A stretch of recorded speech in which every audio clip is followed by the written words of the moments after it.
All right, good evening. We'll go ahead and get started at 6 o'clock. I want to be mindful of everyone's time. I appreciate everyone coming out. Those of you that are joining us here in person, and then those, I think we have two online. We're just going to run around really quick, do some quick introductions so everyone knows who's here in person and on the call. And then we'll go ahead and get started. So let's start with Faith. Good evening. I'm Faith Sisley, Director of Communications.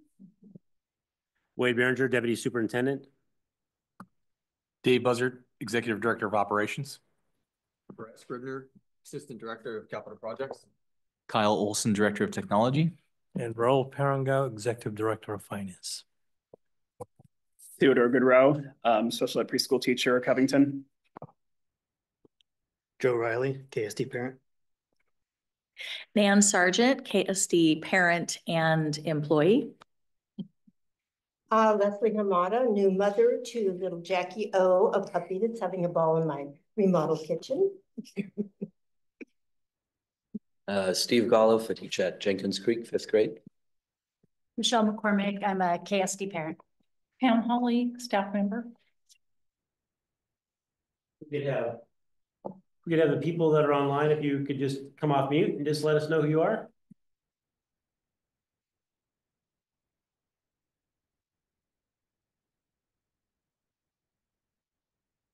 I think we have two people joining us. If you're able to come off mute and just identify yourselves and let us know your name.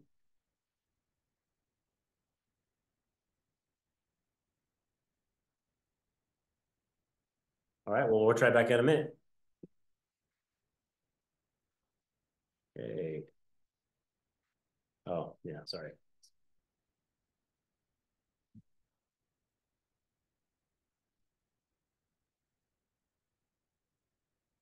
All right, just a reminder, I think everyone in here has been in here for multiple meetings, so I appreciate you keep coming back and your consistency. Just a reminder of the purpose. It's a platform for sharing ideas, addressing concerns, working together to develop strategies, and supporting our commitment to equity, excellence, community, as together successfully prepare our students for their futures. We've gone over our agreements and norms. I think this is important. We want to keep coming back to this piece. I know that we've had meetings starting at the very beginning of the school year until now. Not everyone has been a part of the agreements and norms and expectations review. So just take a quick look at that.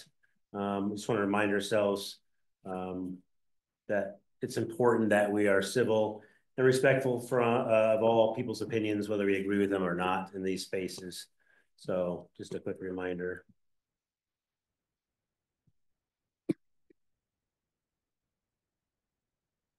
And then we're going to kind of jump in. I just want to explain a little bit about KSD Together, kind of moving forward, a couple little housekeeping pieces so we can utilize our time well. I'm going to be stepping away from the leading of these meetings because my capacity is, my cup runneth over. And I plan on being here in these meetings every single time we meet, but right now I need to be able to hand the capacity off to some of my team members to kind of help run this space, but I'll be here to answer questions if I need to, but I'm going to lean more on my team here to be able to support this work. So Dave will be taking the lead moving forward, and I appreciate that. What we'd like to do this evening is run through and be intentional about giving you 2016 bond updates, 2018 levy updates, run through the opening and the beginning of our 2024 levy, and then get into our website and then start talking about KSD Together meetings moving forward. We'll have another meeting in April. It's at that point in April that will be our last wide open meeting. And we're going to then say, those that have been here for at least a quarter of our meetings. So if you've been here 2 or 3 times, then you're going to be great. We're going to email people and ask them and let them know that moving forward, this will be the group of 12, 15, 20, whatever that group is.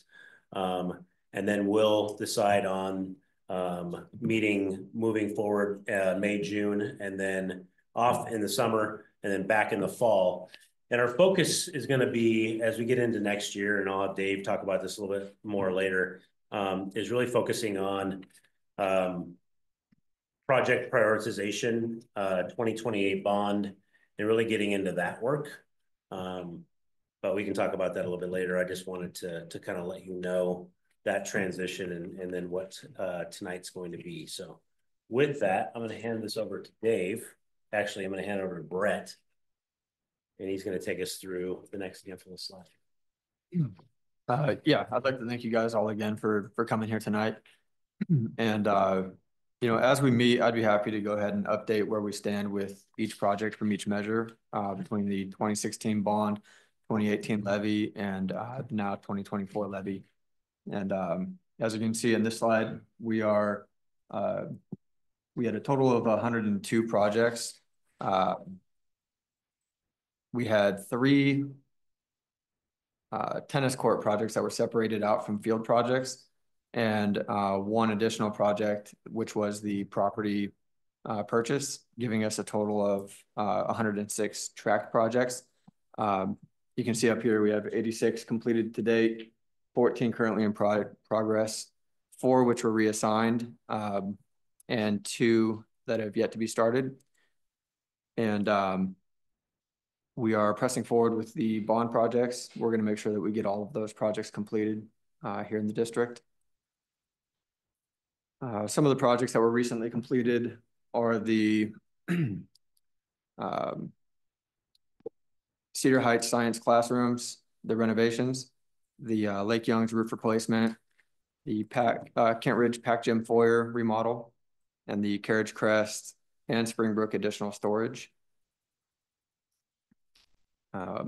Also completed were the Pine Tree and Carriage Crest parking renovations, Meridian Middle Door hardware replacements, Fairwood classroom walls, and the Seuss Creek makerspace. For the 2018 capital levy updates, we have 221 projects completed. We have 39 in progress, 6 reassigned, 4 deferred or proposed deferred, and 43 yet to start. So there's actually 47 that have not been started. Go ahead. What does it mean if it's reassigned? Reassigned means it's basically a project that was set for, well, in these particular examples, these projects were slated to be a part of Kent Mountain View Academy. And when Kent Mountain View Academy went away, those projects were then reassigned to help with the budget for either River Ridge or Kent Laboratory Academy. Okay. And so those funds were set to accommodate those projects. Do you have a dollar amount on that by any chance of those 6? I do not with me, but I can I'm get just that. curious to see. Yeah. I'll note to get that for you. Thank you. And then does this include projects that were added to the capital levy? This one, I believe this one, I'd have to add it up really quick. I believe this one does. Yeah. Yeah, these ones, there should be 313 total. We started out with 300 and that's 313. Is it 313? Yeah. Okay. Yeah. So it does include the 6 that were added through board approval. And then I asked this before. We need some people that can do that. So there's no mention on here of projects that used to be on the levy that are now no longer on the levy. There are no projects on here that are no longer on the levy. Okay. They're all still included in our lists. We don't anticipate dropping any projects off. It just depends on the priority and as we roll through them and everything settles with the final budgets for the projects, what may or may not be gotten to. Okay. We can put a pin in that, but I'd love to circle back to that because I don't understand the math on that. Because we've added, I think when I looked at this last week, when we added the ramp and everything, there was 1.6 million something that the board approved to take from the 2018 levy. When I ran the numbers for that, it was something like 15 million that had been pulled out of the 2018 levy for other projects. And I don't understand how we can reallocate $15 million out of only 70 million for the whole levy and not have anything fall off of it. I see. Like, it seems like we either asked for way too much money to Yeah. begin with, which So- might be the explanation, or something isn't, you know. Well, you're right. Mathematically, they're very well could be something falling off. We're just not. We're not designated specific projects to fall off at this point. We're still with the intention of getting through the list and working our way through and seeing what we can get done. Yeah, I'd love to see. I understand we're hopeful. Yeah.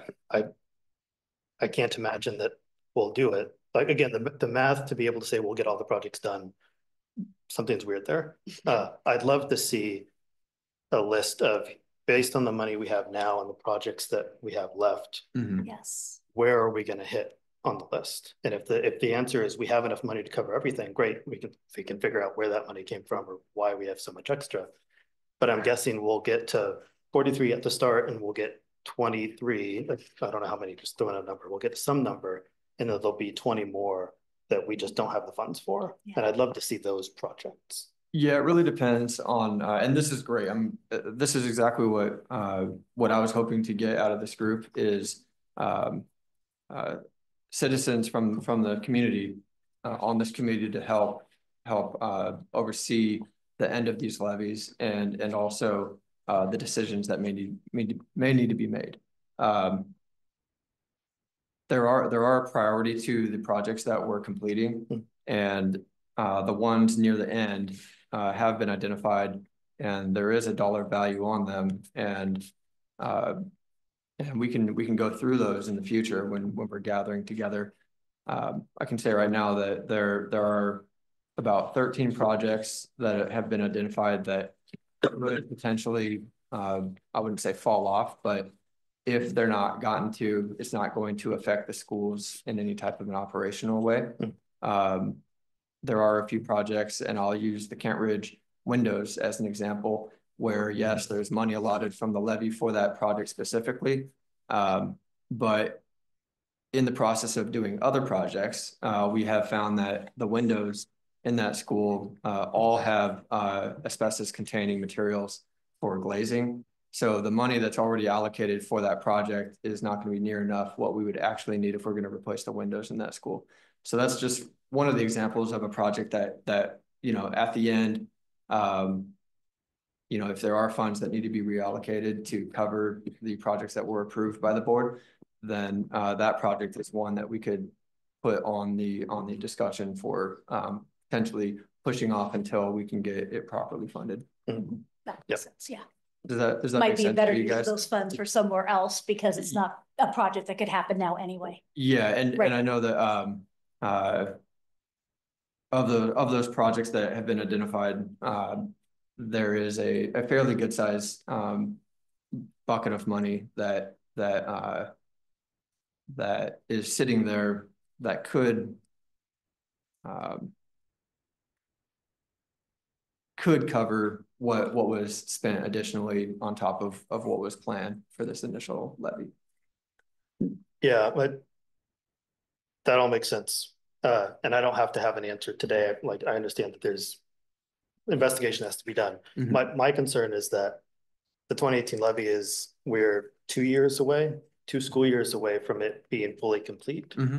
And so it concerns me hearing this could happen or this could happen, or we don't know and we don't know and we don't know, when it's only a 2-year timeline. Like, it feels like we should be a lot more solid to be able to say, we think out of these projects that we're either going to get them all done or we're going to get half done or we're going to get a quarter done, whatever that number is. We don't know what's going to happen in the future, but at this point in time, based on what we know, based on what we have, we should have some percentage of projects that we think, or we're just not going to get to them. Yeah. Well, we do have, well, it says 39 in progress. We do actually have 41 in progress. And a lot of those projects are tracking to come in under budget. So it really depends on once we get through the list and the actual project budget is closed and we know what goes back into the overall fund balance, then we can reassess what it is we can finish. Yeah, I just 15 million out of 70 million is a lot to cover on projects coming under budget, right? That's the piece that I've still come back to is I don't understand how that much of the 70 million can be put somewhere else and have it magically covered by something. Like I understand the math, right? Some Yeah. projects come under budget that goes to a thing. Some projects we're saying it's too expensive. We're going to use that money elsewhere. That's great. I just don't understand how 15 million of 70 million is the number we're talking Yeah, about. it's 20%. Yeah. So how I do you wanna make up a chime in. 20% pool? I want to make sure that during ESSER, we received, I think it was $5.3 million for During, HVAC during ESSER, during Oh. COVID. So the ESSER funds, sorry. we had $5.3 million come back into the capital budget. So if we're saying 15 million, it's really 10, because we didn't have those dollars. So again, we'll get the accounting ready for you, Joe, and the team, but yeah, you're absolutely right. Yep. So you're saying basically there was an influx of 5 million that then got used towards that 15. That is, It helped offset. it some helped helped offset offset the HVAC. Exactly. Yeah. So it's really a difference of 10 million versus 15 because of that 5 million. Okay. Yeah, the flip side of that is we effectively used ESSER funds to be able to use levy funds for something else. Like, why wouldn't? I'll save my questions for the accountant. Like, a lot of my questions are hypothetical. Yeah. Understood. Well, also, I understand what you're saying, and I think as we go through this and research them, I think we could provide some financial analysis. I'm actually visualizing it right now as you are speaking on it. So I think that's a pretty good project to look at and say, if I have 43 to go, and if I were to estimate them today based on today's dollar, what would that be and how much money do I have? Yes, exactly. If the value of 43 is 40 million and I got 15, I know I'm short. Yeah, Right. exactly. Off of that 43, which one is more likely to be implemented and which one is more likely going to fall off? Mhm. Knowing that or recognizing that priorities might change depending on what's in front of us. Right? And budget. So I understand what you're saying. Yeah, and construction goes up and maybe we think we get 20 and we only get 18. Like, and there are other factors considered like tariff. Right. And we have to consider about, I think one of the other things that we're not mentioned, you mentioned ESSER, but there's also arbitrage that we have to think about. The federal government limits the amount of interest that we earn from this. And if we earn more than what the law allows, we have to return the money back to the IRS. And so there's also that factor that we have to look at. yeah, makes sense.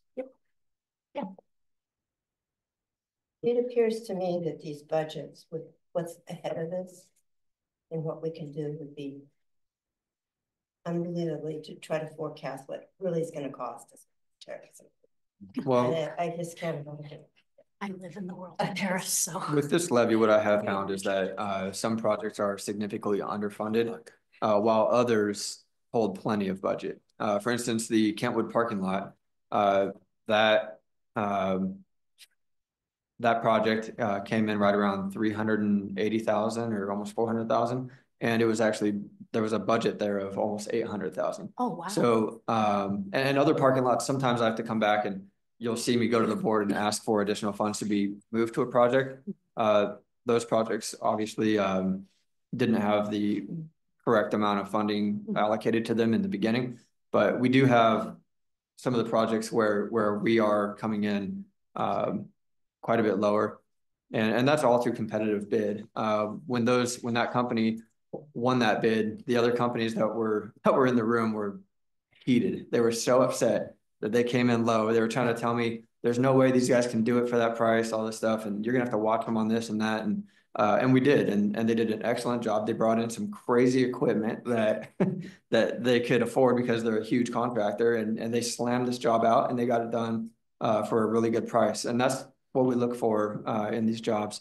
And until we, as we're moving through these projects, we are still hopeful that we'll be able to accommodate the projects that were requested to be added and also finish the projects that are still on the list. Now, with that being said, the caveat is, to Joe's point, there's probably, there might be something that'll fall off. And I think that when we come to that point, and we can figure that out sooner than later, it'll be a great time to have a discussion about those projects and where we sit. And I think we also have to remember that, you know, as we move forward, finishing out this year with this group and then starting in the fall, you know, we want to plan for our next measure. So there may be some things that are on the levy right now that may not make sense to even do. If this group and the district decides to go a different direction with a building or a site or a program. So again, you know, we need to be cognizant of that as well too, because why would you put extra money? Why would you keep spending money into a place, a site, a building that we're eventually may either replace or remodel? Yep. Things of that nature. And that's where we'll need this group's input. Yeah, I think just want to add to that, I think identifying them sooner rather than later, it also manages the expectation. If you are a building and you were on the list and you're saying, well, I'm waiting for this to happen, but then based on this calculation that you mentioned, if you feel like, well, this is going to fall off the list and I should not wait. I should wait for the next month to happen. And then if it does happen, you're pleasantly surprised. Yeah, and it would be a good measure. It would be a good data to be used as we talk about or as we plan about 2028 bond and say, okay, this would be the first thing that we're going to do when we do the 2028 and then add some more to it. So. And my ideal would be when the district asks the board for 500,000 from the 2018 levy, at the time of asking, you pick the bottom 500,000 worth of projects and you attach that to the agenda and say, here are the projects that we don't think we'll get to if we take this money and use it for something else, right? Because that's the trade-off that we're making. And what always comes down is just, we want 500,000 to do this project. Great, the project's important, but there's no information. And that's what I'm trying to get to with this list is all these decisions that we've taken money from have an effect somewhere. And so far, I don't know where that effect is. And Joe, if you remember, that's when we went to go get property for the green building and the white building, we actually did that. We took those projects and we identified those projects that would come down to the priority level. Well, if I remember right, it was, these are the projects from the 2016 bond that would be affected by property purchase. That funding would come from the 2018 levy, and no explanation of which projects in the levy would no longer get done because of that, right? So you identified in the bond. Correct. I want that same identification in the levy because you're taking the money. Like those projects were getting done because money was coming from the levy. Yeah, I think between Brett and Raul, they can come up with a financial spreadsheet that would be able to show you exactly. That'd be great. Yeah. That'd be interesting. Some of the projects that were completed from the levy recently were the Cedar Valley and Sawyer Woods flooring, Springbrook Playground and Matson Parking. That's the Matson Bus Loop, I guess I should say more specifically.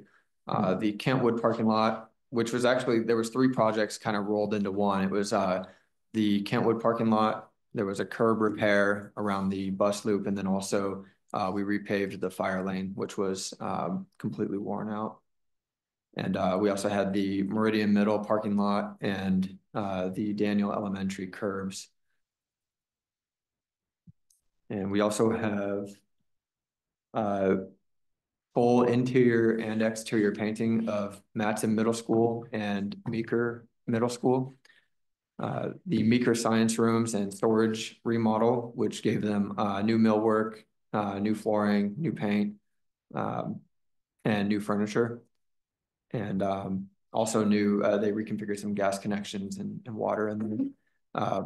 We had the Kent Meridian and Cedar Heights stage curtain replacements. And then also the East Hill Energy Management System controls upgrade.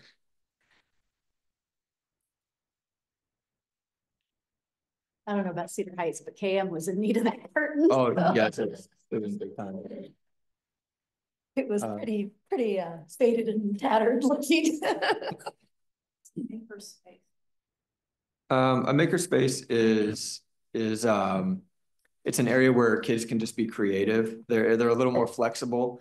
For Sue's Creek and specifically, what we did was we basically took about 1/3 of the existing library and we gave it resilient rubber flooring. We gave them a wet space, a Lego wall, basically a whiteboard wall, and also a whiteboard counter on top of cabinetry. Nice. And also some, mobile storage bins, some mobile or modular, furniture, like they call them, I think they're like folding leaf tables or something. They fold and store next to each other real easily. And what they can do there is the bookshelves in the library are also mobile. So whether the library kind of encroaches into the makerspace a little bit, or the makerspace encroaches into the library, they can kind of set it up based on whatever program they're going to use. And it seems to be something that's very, very useful in the schools. The librarian loves it. The teachers that use the space love it. The kids love it.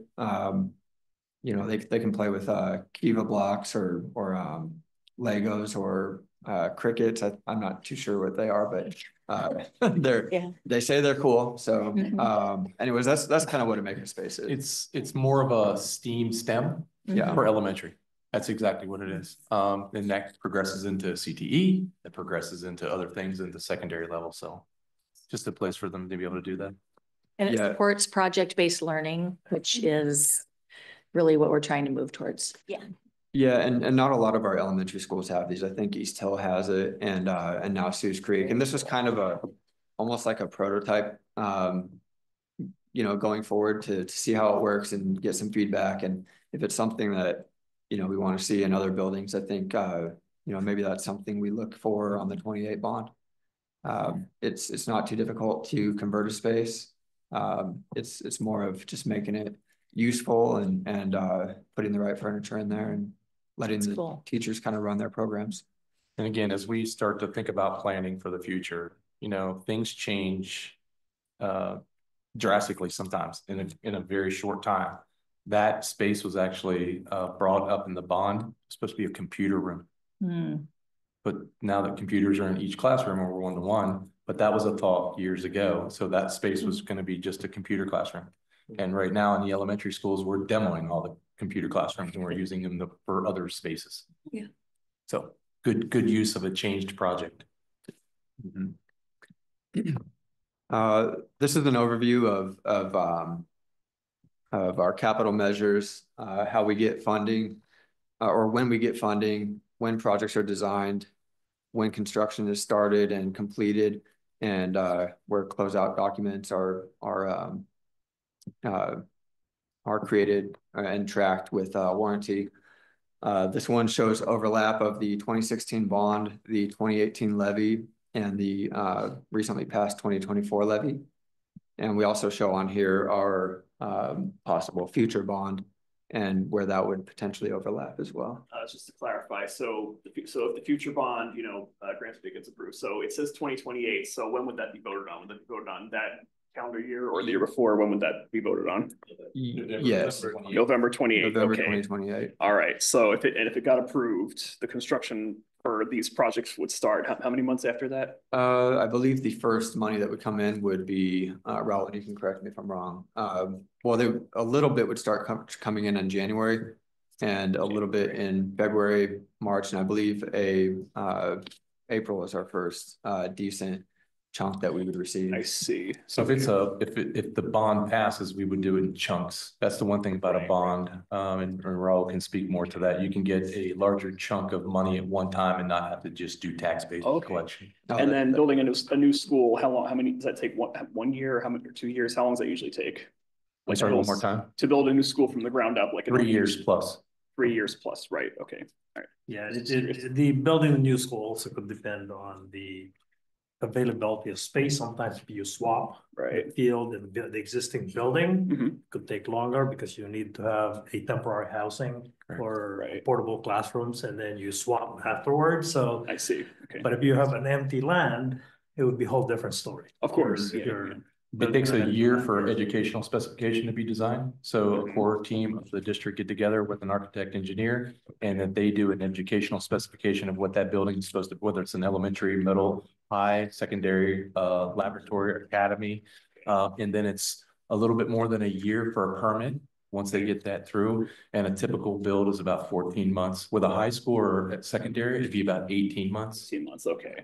Remodel 4 years. So elementary. Yeah, so yeah, it's 3 years minimum. That's what I always. 3 years minimum from 2008, so 2031. Okay. Correct. All right, just looking for timeline stuff for my proposals. Yeah, so to the point about when can you start, actually, sometimes it depends on, if you pass them in November 2025, if you have some projects that you weren't able to, let's say, finish from 2018 levy, and you already finished all the design, you're just not able to complete the construction, and the construction will be coming for the 28th, then you have a project that is shovel ready. Because the design has already been done. Now, if you're gonna start from scratch, right, then you're gonna start the design, it will take longer to be able to make it shovel ready. So again, it depends on the project that you have. I think the discussion that we have about the 43 projects, and some of those could be designed first, maybe some of the leftover money or some money that you have could be used for design, waiting for the 2028, and then once 28 hits, you got shovel-ready projects that you could get it started. oh, okay. So there are some of those sequencing that needed to be looked at, and again, that would be brought to this venue, and we have the situation, but some of the elements of the construction could be just that, like it could be done ahead if you have a design, money for design, or it could be starting from scratch, design all the way to construction. That would take a little longer. Okay, so just to put that in context, this is my design but early learning center that I actually drew this a long time ago, but this is just something that I updated recently. And then of course that this would be after we phase in more early learning spaces within our elementary schools for like a couple of years. This will be like phase 3 of the proposal I have right here. So yeah, just want to make sure I got the dates lined up with what's feasible. Okay, thank you. Upcoming 2024 levy projects. We have obviously we have 28 projects on the 2024 levy, and our focus is still 2016 bond and 2018 levy. However, we are going into design already with some of the projects here. We have the Kent Ridge Field, which has already been designed. That is a very quick turnaround for us to move forward with, just because of where it sits with the engineers and the city and planning and just its availability to move forward with construction. We have the central kitchen emergency power. That's a need. We discussed that when central kitchen lost power this last year. We see that it's very important that they get a backup generator and make sure we're not missing out on an opportunity to get that work done before the next major power outage. We have the Kentwood and Kent Lake boilers going into design right now, and also the transportation fueling center. And the reason we're moving forward with these projects specifically for design is just their immediate need. When we reached out to the maintenance teams and the maintenance leads, we gave them all of the projects that are on the 24 levy, and we had them go ahead and prioritize them as they saw it, being that they're the ones in the field, they're the ones working on these things. They know these projects intimately, and we're basing our planning for these projects based on their feedback. And these are just the ones we're going into design right now. There is we do have I would say kind of a Gantt chart, like a calendar Gantt chart of all of the projects and their anticipated start dates from here through 2028.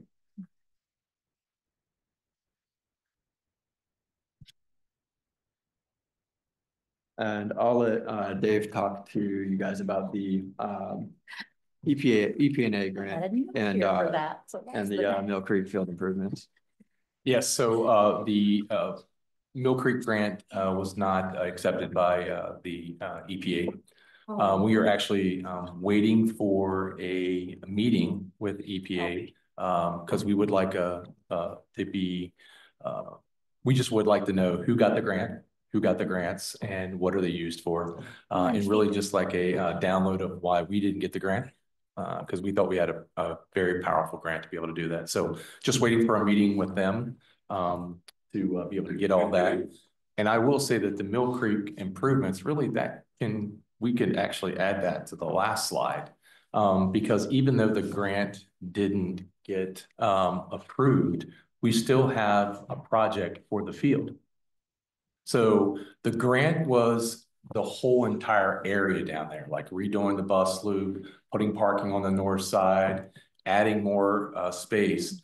But since the grant did not get approved, and we talked about that, and I think some people had brought that up, like, what are you going to do if you can't get the grant? Well, our plan is now, and we've been in design, Brett's team has, we are still looking right now at doing a synthetic field and a rubberized track on the existing footprint of where it is today.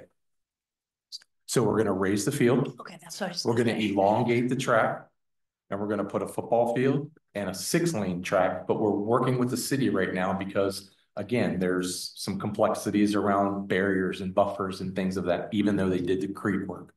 So Brett and his team are working on that right now. We should have some news going forward very soon. And I would think within the next 30 to 60 days that we'd be able to share out to the community and let them know how that project's going to keep going. Just curious, as far as budget wise, how does it fit into what you were, I mean, because there was money that we were going to spend even if you got the grant. How does it fit into, you know, the money that you're going to be spending with the synthetic field, et cetera? How does that fit into what we would have spent our portion of the money even if we gotten that grant? So our plan, let me take a stab at this one. So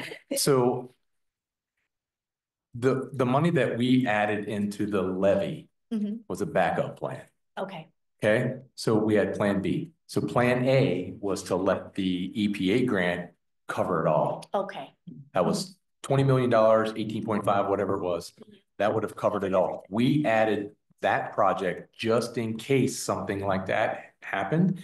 And it also gave us the ability that if we could do any more additional items down there to help out that students, because we all know that Mill Creek they need a field. Okay, that's no big secret. If you go to Canyon Ridge and you look at what we did at Canyon Ridge, that should be at every place. Okay, that's why we do things like that. So going forward, we wanted to put that in. Now, if the grant would have passed and all of that money from the grant would have paid for that, we'd be coming back to the KSD Together group to say, hey, look, here was how much we had in the budget for the 28 levy. What do we want to do?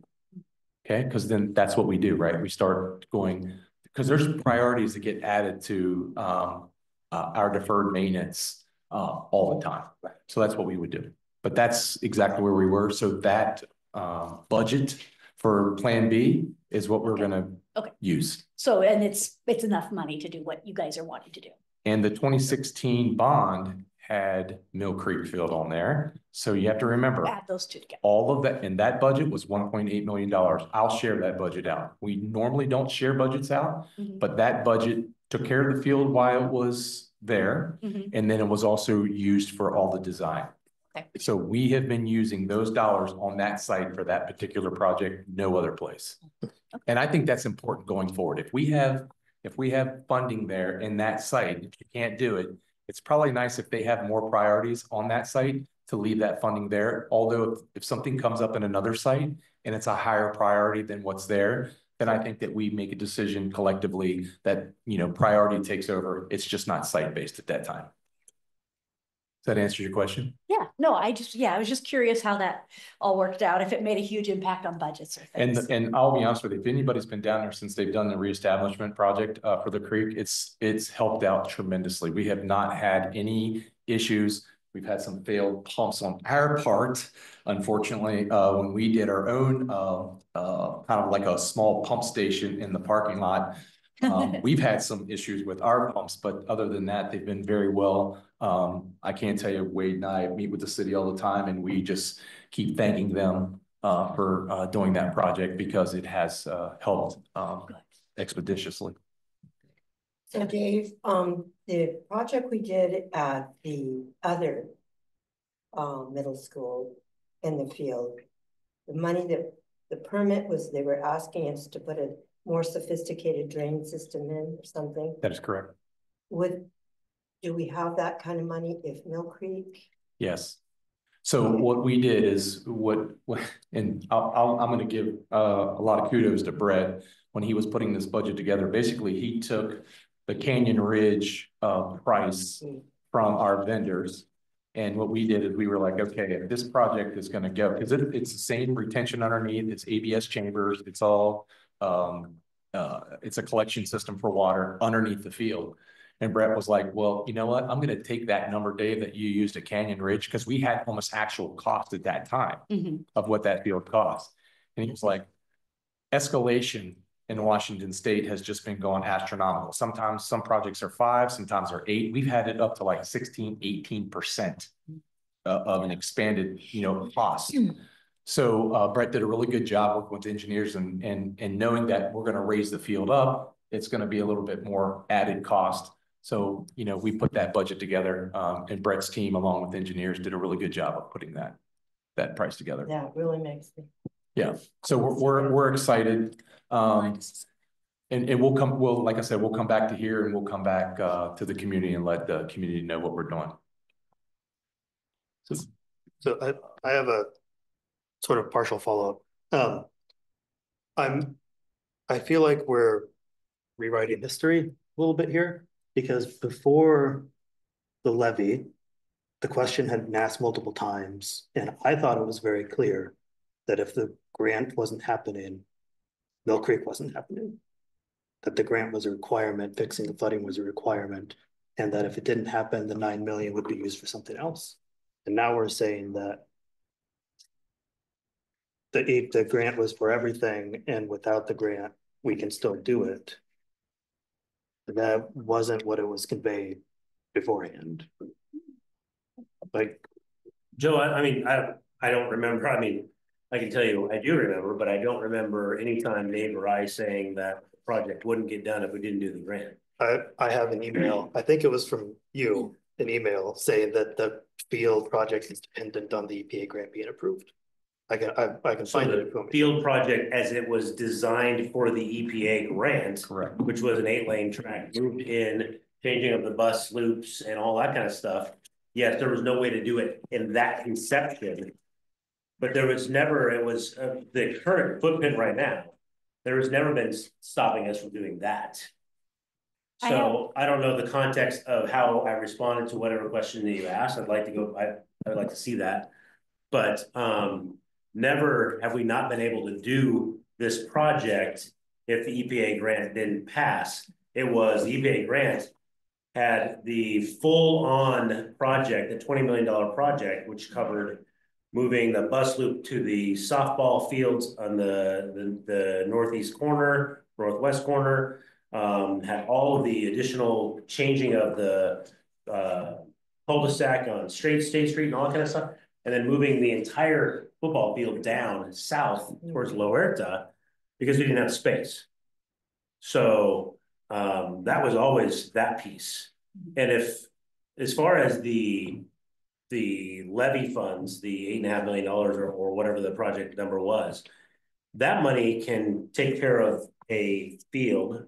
Again, as Dave said, 6 lanes, unfortunately, right now, unless we can get some leeway on the permitting process with the setbacks from the creek, right where it lives right now, with all of the flood storage and compensatory storage underneath it.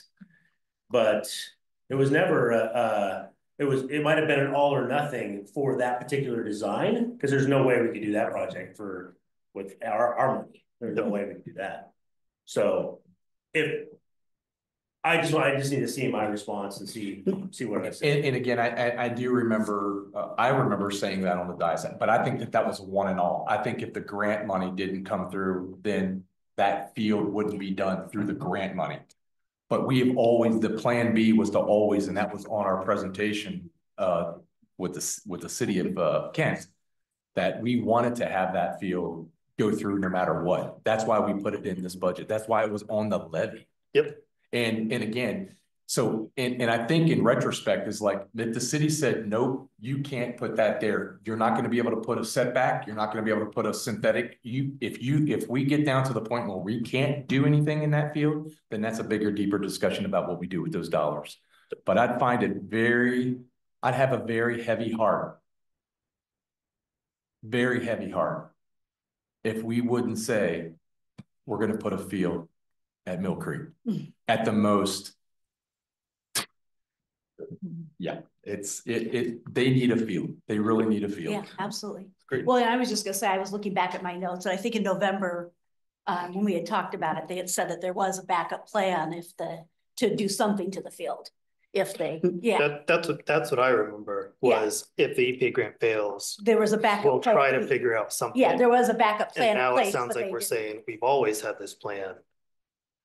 So, It was, I'll I think this, go what they're back. talking about now is what they were considering as the backup plan. That is correct. Yeah, we didn't put it- bother going forward with design on a plan B until we actually cross that bridge. We didn't want to get the civil engineers involved with their time and creating something that may not even be needed. And at this point we do need it, so. But I don't remember, and maybe this is just me not remembering. I do not remember a very clear definitive. Mill Creek will get a new synthetic field, period. It'll either be the EPA grant or it'll be this money. Like, I don't remember that ever being stated. Up through the levy, all I ever remember was EPA grant or we'll try to figure something out. Okay. Maybe I just don't remember it, but Yeah. that's It why I could was have been my clearer, view of it. that's all. Yeah. There's always things that can be clear. Yeah, I mean, I think that's We're the saying point. that about Yeah, ourselves, no, I mean, I think that what it boils down to is it maybe could have been clearer. Well, I would like to move it along if we could, because I want to give Kyle and a little bit of time to talk about technology. So Kyle, why don't you give us an update on technology? Yeah, no, great discussion. I learn things all the time, right, when we have these. So good discussion so far. I just want to give you an update on what we're moving forward with on technology. I think if anybody has come to the board meetings, we talk about data cabling jobs all the time, but the secondary schools are scheduled to be done by the end of this calendar year. 8 elementary schools will be starting this summer.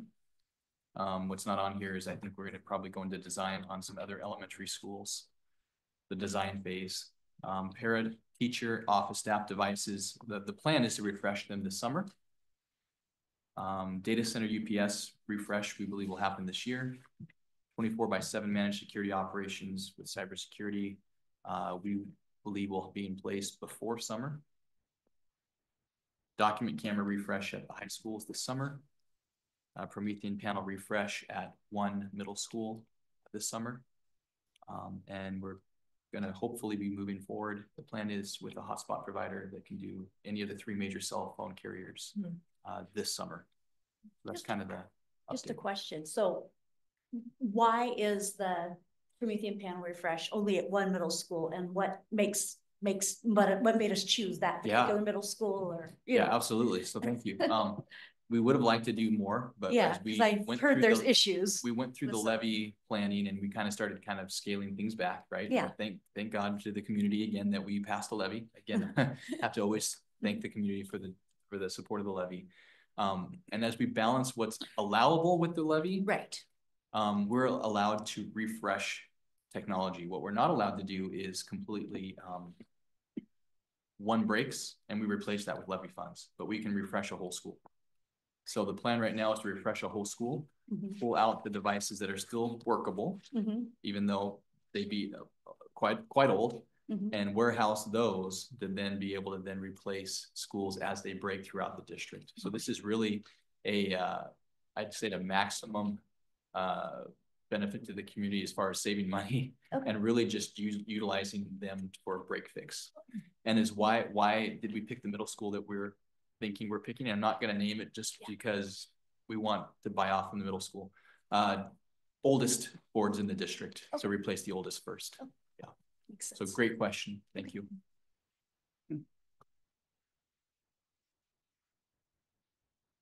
I just want to comment on the tech projects. The list that you see here, Some of them might be E-rate eligible.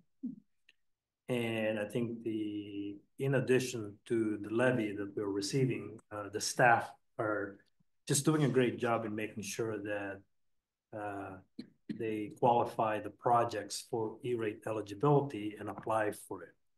Having said that, E-rate is not guaranteed. And so we apply to the best that we could. We sometimes get granted and sometimes we don't. When we do, it allows us to be able to mitigate some of the increased costs or some of the, or we may be able to add some projects down at the end of the projects because we have this extra dollar that we get. But then again, just want to mention that we apply to the fullest that we could. Funding is not always guaranteed. And E-rate is federal funds, by the way. So again, all the executive orders that we're hearing, we don't know where it falls within those executive orders. So we just keep keeping our eye on it to make sure that they are still funded down the road. So yeah. What is E-rate? What does that mean? Good question. There's terms, there's E-rate, there's USAC, there's a lot of different terms for it. USAC is actually Universal Service Administrative Company. It's like a private company, right? That the FCC has tasked with doling out and doing these rates. So E-rate is just a term. And I can't tell you, like, I don't think it's short for anything. I think it specifically doesn't stand for anything. It's just a term that sounded cool. I guess I don't know. But it's a lower cost, it's not basically for, yeah. Yeah, but essentially it's giving us a discount. A discount. Based on our free and reduced rate. And so if our free and reduced rate is high, they give you, all the way to probably 75 to 80% discount of the eligible items. The nature of this is very highly criticized by the auditors. They look at it very, very closely, and every step has to be according to the guideline. If you miss one, you potentially could lose your application. So yeah. Why don't they give that in the companies you're dealing with? I'm just curious. Why does it have to come from a federal thing that makes it? I'm just curious. Yeah, so I think the funding source, how they generate this money is actually from the cell phone bills that we're paying, all the telephone bills that we're paying. When you look at your bill, Your tax. you would see the tax on it. I think one of the elements on it would go into the USAC. Makes sense. Yeah, group them together and those get distributed to schools and libraries. And I'll just add, there's category 1 funding and there's category 2 funding. And the best way to kind of keep track of them is category 1 funding is supposed to get the internet to your buildings. And then category 2 funding is supposed to help distribute the internet inside of your buildings to your actual students. So one of them has a budget that is based off of a calculation about how many students you have at $150. And then one of them still has a budget technically, but no one really ever hits it unless you're trying to run to a school on Mount Rainier or some crazy place that just doesn't make financial viability. So category 1, think of it kind of like almost unlimited for us, right? As long as we cross all of our T's, dot all the I's, jump through all the hoops and, do everything right. And then category 2 has a budget that refreshes every 5 years. At least that's how it has been working. So moving forward, we'll see. Thank you. Awesome. Well, we're going to progress to the next time because we're looking at the time here and I want to be cognizant of people's time. So what we're going to do is we're going to kind of transition. I'm going to have Faith walk us through what the website is. So there's a lot of information on our website about capital projects and tech. So I'm going to turn over to Faith and we're going to show on the screen exactly how to access all of this information. Thank you, Nate. And while he's pulling that up, the next slide also indicates that we need more members, or we would like to have more members. So if you'd like to invite a colleague, a friend, a neighbor, anybody that you would be interested in joining this committee, we'd really love to have more participation. We have one more meeting in April. And after that meeting, we're going to actually define what that group is moving forward. as Dr. Berger had said earlier. So be thinking about who else can be here at the table, and even students could join too. So if anybody would like to invite, yes, John. So to clarify, and anyone that comes to the next meeting is allowed to join, even if it's their first meeting? So I didn't get a chance to tell Faith I was gonna have us skip that slide because of what I mentioned earlier. That's fine. About the having been here. So I was just going through part of the attendance. If by next week you'd been here for 2 of the 7 meetings, I was gonna send you an email. And some people were online, some people were here in person. So yeah, so if you want to bring someone next week, if you could bring someone that's been here one time at least, that'd be awesome. That'd be awesome. Next month. Yeah, Sorry. that's right. Sorry about that, my mistake. If they're really committed, maybe you'll still send them an email. Good point. Yep. So here is our bond landing page. Let's actually go to the bond. Yeah, okay. So first we have 3 tabs at the top, which you can actually look at specific bond, and then the specific capital projects technology, and then the KSD Together, which is us. And then we have a little blurb about thank you voters for the 2024 capital projects and tech levy. We really appreciate our voters for passing, voting and supporting our students. Levies are for learning and bonds are for building loosely. That is what we go with. And then it gives you some information about what we use bond money for and then what we use levies to support. Moving on, towards the end of the page, we talk about the timeline of levies and when they were actually passed. So that's November 2024, February 2018, and February 2020 was the last EP&O. We tend to forget that the EP&O is also part of this process. And those projects are listed in how those dollars are spent up above under levy. Right there. So you can see a list of generally what that covers. Thank you, Nate. Then at the very bottom of the page is foundations. You can look at all of our editions of foundations. It comes out every month and it's an update on our levy projects. And so our friends over with our capital planning team provide us that information. We really appreciate their work on that.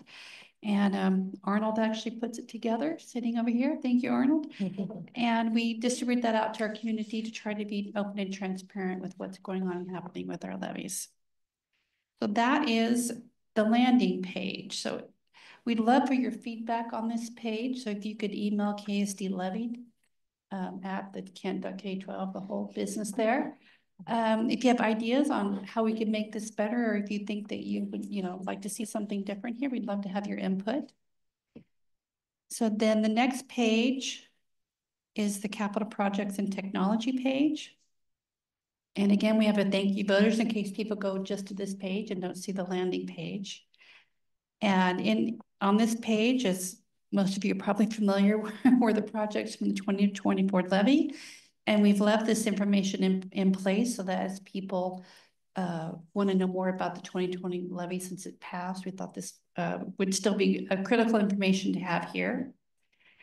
We still have the video there as well, if people would rather see it visually through a video. We have the cost on there, the levy amounts, and then we have the King County tax transparency tool so people can actually see what their taxes would look like. And then we have an FAQ section.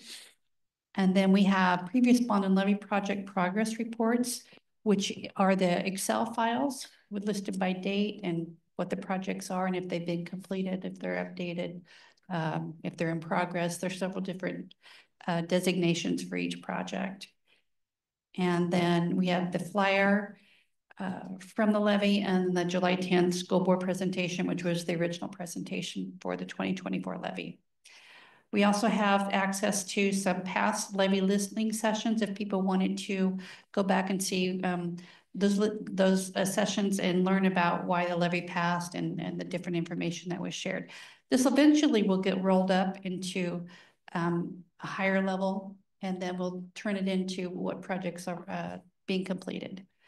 So again, this page will be changed. I'll just tell you that. coming soon. And we'd love to have your input on what that might look like. And then, of course, the third page on this project is our KSD Together. So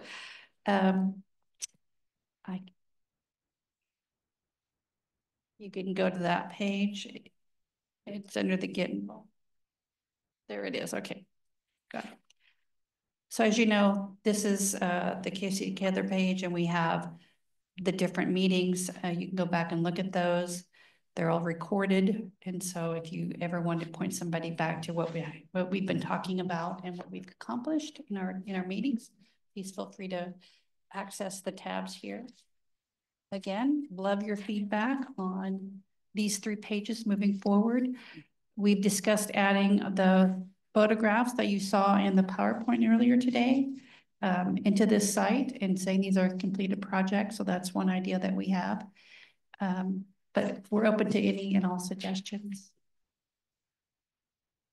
Anything else? Any questions? Can I answer? I was wondering, Faith, if Yes. when we complete a project, that we could put some kind of a sign or something showing at that school. Like when they pick up their kids and these long lines, everybody's waiting, but they could consider, this is what your tax dollars are going for. Oh, that's a great idea.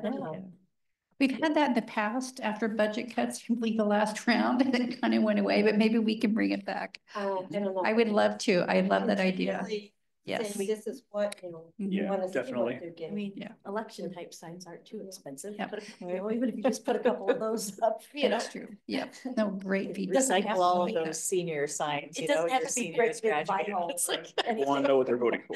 bring your signs in and we'll return. we'll Yeah, turn them yeah, I into mean, levy yeah, I mean, you know, benefits. as I say, it doesn't have to be an expensive sign. It doesn't have to be that. And I think, I mean, everybody is pretty savvy with their phone levies and all that, you know, sites, but still, I think that's still, you know, physically see something at your school and picking up those kids, you know, looking for those kids, if you saw something, which is. Yeah, I agree, especially as we're going to run, you know, People a are bond. busy and they don't go seek out the 2028. information, but if it's right there, Yeah. Yeah. it helps. Yep, I agree. The visual. Markings. Well, and just to keep track, you know, to have a sense of connection Yeah. to what's happening. Wow, something did happen. That's a good point because these last for years. And so Mm. as students progress and move out, Mhm. they're not even aware, the families aren't aware of what had Right. happened. So. Okay, thank you. Well, we're at 7:03. And I just want to make sure that everybody knows that our next meeting is Monday, April 28th between 6 and 7. We did talk about possibly adding another meeting in June, I believe. Yeah, the thought was May and June. that depending on those who attend next week and that allowing us to narrow it down, having another meeting before the summer of the small group that's now been identified as a KSD Together group to come together and talk about logistics moving forward, talk about not meeting in the summertime, but having a clear starting point when we come back and what our focus is going to be. Having a touch base meeting with the 15, 18, 20 people that'll be a part of that group. And so we can do a little bit of focus and planning for what next year will be. So, but that will be something that we can do after that next meeting. So I'm envisioning after the next meeting, Dave's can send an email out to the 20 people that have 2 or more meetings and just say, okay, we'd like to meet one more time. What works for you? Because the last Monday of May is Memorial Day, so that wouldn't work. As much as I'd like to, you know, try to make that work perfectly, it doesn't. But to find a time for us to come together and do some planning will be important before the summer starts and we get off. That way we can get some things on our calendar for the fall and we can get right back into work when we come back. So, and just listening to everything, appreciate everybody's comments and coming in. Kind of what our homework is by the time we get to fall is some things that we as a group are going to look at. One, updated list of where we stand with things that possibly could or could not fall off. The second thing that I will be bringing during the fall is a complete list of every single building, of every single item boilers, roofs, windows, parking lots, when it was originally installed, when it was replaced the last time, how long does it take? Do we need to replace it again? And what that next year should be. That'd be helpful. And that data is static. So we have to go in and actually upload that every time something changes. So we're gonna have that along with, that's gonna help us plan for the next measure. It really should. So those are kind of the homework that we're gonna have to be able to provide to the community to see that. And I just wanna, so first of all, I appreciate that. That'll go a long way to have that public and be able to say, here's what project is needs. But I wanna make sure the problem is not just project list, right? There's a general lack of trust with the community and the district, and not just even specifically capital projects, community and the district in general. And so far, in my opinion, these meetings have focused only on the projects and the project lists, right? I have not seen the trust building aspect of it. And so I don't want this to only focus on, here's the list of projects, here's the priority, get the top priority and push it out, because I think we've already done that, right? I don't think that's going to get any more people to vote. I think we need to talk about what are the things that the community is asking for and not getting, like preschool programs, right?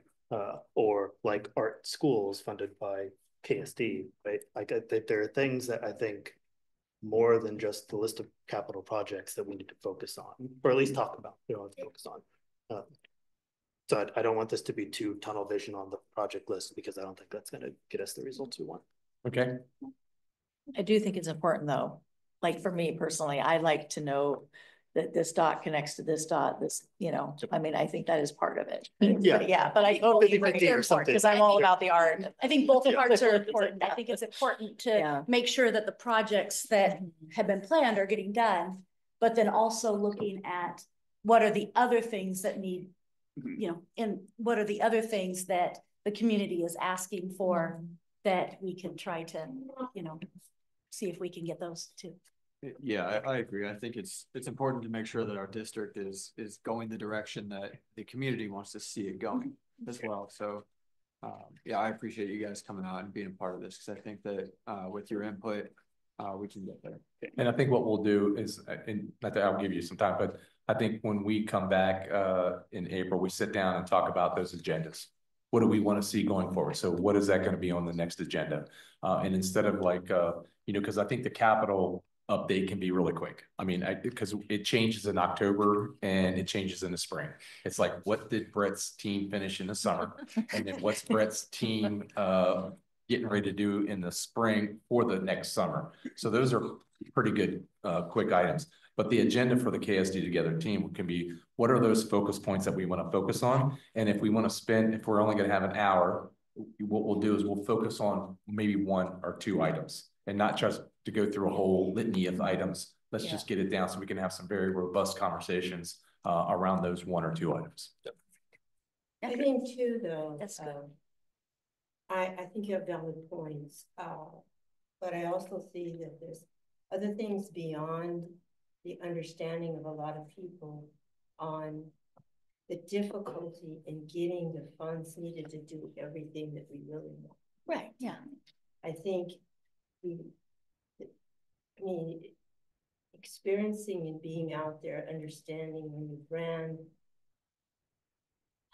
levies or bonds or whatever propositions, and what is actually allocated from the state and from the, which could be from the feds, even less and less. That an educational piece on how tough it is to get these things that we want together. I'm not sure how you do that, but you might want to bring in some people beyond the district to talk about the things that are lacking that people want. I mean, I would want to have preschools and every school and babysitting and all this other stuff for our teachers. But realistically, when you look at what our legislatures and our public, they want the champagne. But champagne out of your budget. But I also look at my taxes and I go, whoa, Okay, so let me just say one thing. Universal preschool will be a little bit I wouldn't say unreachable, but probably not even realistic, you know, because you see the program in New York City, and right now they've got, you know, there's parents that don't even want to send their kids to preschool, and that's fine. So there's some programs out there that are having trouble filling slots with. So I mean, the 3K and the 4K, there's been reports of so many empty classrooms in their programs. So let's not even look that far ahead. So, I mean, if we can just identify a few schools to like move the early learning into like at a time, like maybe start with maybe 5 at a time in 1 year, and, you know, try to open an inclusive program. You know, we need more. Okay, so we have all of our SPED preschoolers. They're pretty much covered. The special education, they're in a classroom. So what we're looking to do right now is to maybe just slowly expand it, maybe 5 schools at a time, and open like 2 or 3 classrooms at a time in each school per year. We want inclusive classrooms and maybe some general ed preschool as well, because we want our special ed preschoolers, because like I said, they're always our main focus right here. We want them in the least restrictive environment. So if we can just slowly expand the program and just create some inclusive classrooms and gen ed classrooms, that way these kids with IEPs can be in a less restrictive setting than what we're providing right now. Like I said, I have 24 kids right now. I'd say about 6 or 7 of them need to be in a self-contained preschool classroom. So I think if we can just, you know, have some with like half IEP, half without, you know, an inclusive classroom and a general ed classroom where we could put some kids who are only qualify for speech or have very low behavioral needs that would function just fine in a gen ed preschool classroom, that would be great. And, you know, and like I said at the last meeting, we don't need to make these slots be entirely free, you know, just like we can build them a certain amount. And like I said, in Seattle, they base it on family income and size. So they're still picking up a small portion of their preschoolers' costs, and we're not saddled with the whole bill. You know, we kind of, you know, work it so it acts as a compromise between, okay, so we're serving what they need, but, you know, they're still picking up part of the responsibility there because it is a very expensive prospect. So that's just how I feel about, you know, what our approach should be. And it should be a very slow build up. And this thing I designed, that would be like that would be the final phase of it. You know, if we can get a bond passed and get a building here, that would be awesome. But in the meantime, we just start with a few schools at a time. You know, we open a few new classrooms here and there, and we try to, like, you know, get more gen ed preschoolers in there and create a wider variety of, you know, settings for our SPED preschoolers, because they don't all need to be in a self-contained classroom. And that's pretty much all we provide right now. Theodore, just so you know, yeah. I think Superintendent Vela shared this, and he'll be sharing it over and over again. Of course. One of his 3 priority initiatives going into next year is early learning. Okay. Increasing early learning opportunities. And so one of the things that we did when we went through and did the boundary change was made adjustments where a majority, I don't think every single element, but a high majority of our elementaries have open classrooms. Yeah. Specifically for, and again, I think Joe remembers this and maybe several others, that when one of our previous iterations of the levy was early learning classrooms. Yeah. And then that fell off. Right. But that is a priority, and you're absolutely right. In so many ways, make sure that we are creating space for our earliest learners to have access in their home school, if at all possible. Yeah, now here's the thing with the levy. I mean, I think if we try to attack all the schools all at once, I'm pretty sure it's going to fail, because it's just, you know, it's just a little too much. So if we start with just a small handful of schools at a time, add those to the levy and just add those classrooms in, you know, just slowly build them up until we can get a bond for the bigger project. So if we just add a few at a time and then just account for, you know, okay, so we just open a few classrooms here. We make some of them self-contained. Well, ideally, we want to have at least one self-contained and one inclusive class in each building. So that way, if we need to change their restrictive placement, we don't have to move them to another school. So I'm going to connect you with the early learning team, which I already have, but now that it's a priority initiative moving into next year, there's going to be a lot more committee work going on with that. Okay. And I mean, you are the most local early learning person in the district that I know. Of course, I'll go to all ends to. I tried to get my 2 colleagues over here to do this with me, but they're not interested. So I appreciate you being here. No, of course, I'll be here. This is important. Okay, I know it's a lot. There's a lot involved in like planning the finances of it, but yeah, and I definitely think, you know, more gen ed preschool. They're going to say it's a waste of taxpayer money, but we're going to tell them, okay, so the parents will pay a small portion if they can't qualify under SPED or under transition to K, and that's also another part of it. The transition to kindergarten, that's actually another part of it, of my proposal. That's like phase 2 is introducing that. But, you know, like I said, it's all on paper. I'm not going to go through all this. I'll hand some of this out, and like I said, we'll jockey the numbers out as needed. But here's some stuff I created. So if you want to, you're gonna have to make some copies. So I only have 3 of them. I have it on my computer. This is a really good thing because come Wednesday night, we're doing actually I'll be doing the capital facilities plan presentation this Wednesday. So this all comes back to capacity in our schools. So you'll be able to see exactly where the capacity is in each school and where we have. So great conversation. And yes, utilize our buildings. They're community buildings. They're for the community. They're for our children. Children are our community are our kids. So yeah, we would like to be able to use those buildings. Of course. Yep. And just to counterpoint the waste of taxpayer money, I think preschools was one of the highest community identified projects. It was. So I think it has a lot of community support. It has a lot of support. That's the question good. is making sure it's sustainable. Yeah, it was on. Yeah, that's a good thing. Well, we have to start small. We have to start small and build it up, but I don't think we should even shoot for universal pre-K because like I said, my wife didn't want to send my daughter to preschool, and that I lost that battle with her, but she won that. But I'm sending my son. But anyway, not every parent feels it's necessary to send their kid to preschool because they may have the means to just educate them at home with that. And, you know, it should be their choice. So, but the fact of the matter is, you know, I want to enroll my son. My son did qualify for special ed preschool, which he won't start till the fall, but his birthday's in June. I'm trying to enroll him in just a program for the summer. You would not believe how long those wait lists are for those daycares. I just want to get him into something before I start him in actual school, but I may not even get to do it because the wait lists are so long. So, you know, that's how it looks like right now. People are trying to get affordable care right now, you know, just for the school day portion of it, you know, and this would help a great deal, whether it be a half day or full day, and hopefully we can do a little both at some point, whatever the child's needs are, whatever the parent feels the needs are for their child. We want to make it so we have a comprehensive program where they can get what they need, you know, half day, full day, services, no services, whatever, you know. Got it. Appreciate that. Well, it is 7:17 and I appreciate everybody's time. Again, thank you very much for coming out, and we'll see you on April 28th. Thank you. Thank you, guys. You're gonna have to make